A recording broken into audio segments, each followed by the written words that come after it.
Guys welcome back to my channel. आजको भिडियोमा हामी चाहिँ दि मोस्ट इम्पोर्टेन्ट क्वेसन जुन चाहिँ पार्स ट्री अथवा डेभिएसन ट्री भन्न सक्नुहुन्छ। डेरिभेसन ट्री अथवा पार्स ट्री कुराकानी एउटै हो। हुन त मैले योभन्दा अगाडिको भिडियोमा म तपाईँहरूलाई लेफ्ट मोस्ट डेभिएसन अथवा डेरिभेसन राइट मोस्ट डेरिभेसनको भिडियो त बनाएर राखिदिएको छु। आई थिङ्क तपाईँले त्यो भिडियो हेरिसक्नु होला। त्यो हेरिसक्नु भयो भने आजको भिडियो चाहिँ केही पनि गाह्रो लाग्दैन। त्यसैले ट्रीमा बनाउनु त हो नि। ट्री त भनेको रुख रुख बनाइदिए पुग्यो है त। त्यस्तै त्यस्तै कन्सेप्टहरू रहेको छ, चिन्ता नगर्नु होला।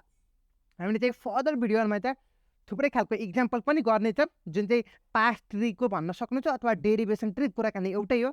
हामी फर्दर भिडियोहरूमा पनि इक्जाम्पलहरू गर्ने नै छौँ, सो चिन्ता नगर्नु होला। This one is the first one video जुन चाहिँ इक्जाम्पलको रूपमा, र हामी चाहिँ फर्दर भिडियोहरूमा पनि इक्जाम्पलहरू गर्नेछौँ। सो आजको भिडियो चाहिँ दि मोस्ट इम्पोर्टेन्ट हुन्छ। यदि तपाईँले आजको भिडियो बुझ्नुभयो भने फर्दर भिडियोहरू चाहिँ तपाईँलाई एकदमै सजिलो लाग्छ है त। ल अब डाइरेक्ट हामीले क्वेसनमा चाहिँ के भनेको छ भन्दाखेरि पास्ट ट्री बनाउनु भनेको छ अथवा डेरिभेसन ट्री भनेको छ नि त। कुराकानी एउटै हो। त हामीलाई चाहिँ स्ट्रिङ भनेर तपाईँको हो यो स्ट्रिङ दिएको छ जुन चाहिँ ए प्लस ब्राकेटमा ए इन्टु ए भनेर दिएको छ। यसलाई ट्री बनाउनु पर्यो भनेर क्वेसन दिएको छ। अब कसरी ट्री बनाउनु त भन्दाखेरि हामीले यो सबै ग्रामरहरू दिएको छ, तपाईँले यहाँ हेर्न सक्नुहुन्छ। यही ग्रामर युज गरेर हामीले यसको ट्री बनाउँछ। कसरी ट्री बनाउनु हेर्दै जानुहोस् है त। ल सुरुमा हाम्रो चाहिँ के छ, एउटा यो भाग छ, अर्को यो भाग छ जुन चाहिँ प्लसले छुट्याएको छ। सो प्लसले छुट्याउने बित्तिकै हामी चाहिँ कुन चाहिँ ग्रामर युज गर्ने त?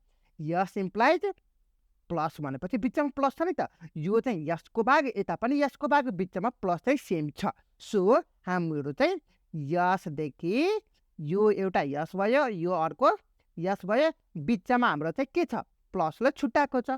यो त क्लियर हुनुभयो होला आई थिङ्क हो। ल अब प्लस भन्दा यता त के छ, तपाईँको ए छ।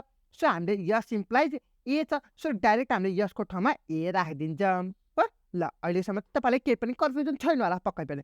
यसको काम यति काम चाहिँ हाम्रो सकियो, हेर्न सक्नुहुन्छ। ए र प्लसको काम सकियो।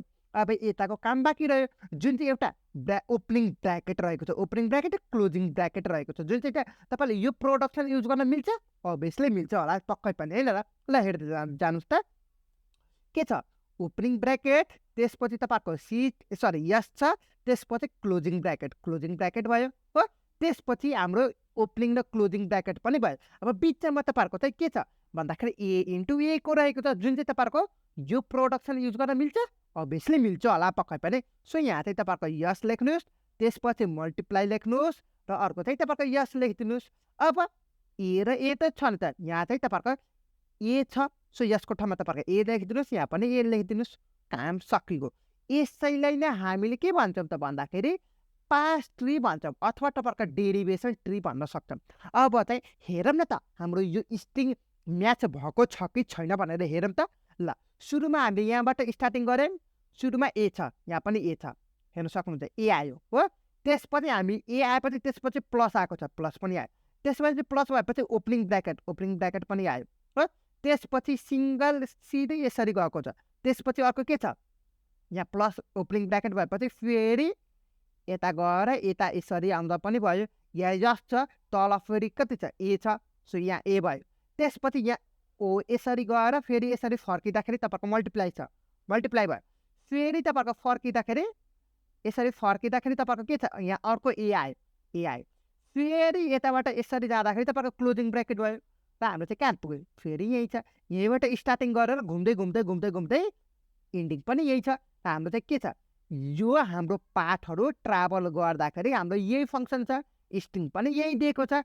यसको स्ट्रिङ दिएको हामीले डायग्राम पनि बनायौँ जुन चाहिँ तपाईँहरूको के भन्न सक्नुहुन्छ, पास्ट ट्री भन्न सक्नुहुन्छ क्लियरली वेमा हेर्न सक्नुहुन्छ। यो हाम्रो चाहिँ के भयो त भन्दाखेरि पास्ट ट्रीको डायग्राम भयो। अब तपाईँले सोध्नुहुन्छ त्यही योभन्दा अगाडिको भिडियोमा हामीले चाहिँ left most derivation right most डेरिभेसनको बारेमा कुराकानी गरेको थियौँ। त्यो भिडियोको र आजको भिडियोमा के फरक छ भनेर क्वेसनहरू आउन सक्छ। अभियसली तपाईँहरूको स्वाभाविकको क्वेसन सोध्ने के फरक रहेछ भनेर तपाईँले थाहा पाउनुभयो कि भएन। हेर्नु त ट्री भन्ने बित्तिकै तपाईँहरूको ट्रीको रूपमा छ कि छैन, रुखको बेसिसमा छ कि छैन, ट्री के जस्तो कि तपाईँको नर्मल रुख हुन्छ नि त्यही हाँगा छुट्याएको छ कि छैन त्यस्तै वेमा तपाईँको एजुम्सन गर्न सक्नुहुन्छ।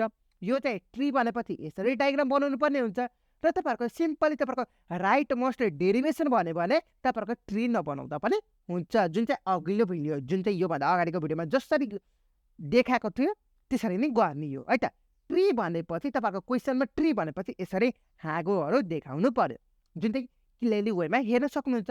र मैले यहाँ चाहिँ यो बाटोहरू देखाएको छु यो बाटोहरू देखाउनु पर्छ कि पर्दैन भनेर क्वेसन आउँछ तपाईँले चाहिँ नदेखाउनु होला। मैले चाहिँ बुझाउनको लागि मात्र म तपाईँलाई यो बाटोहरू देखाएको छु है त।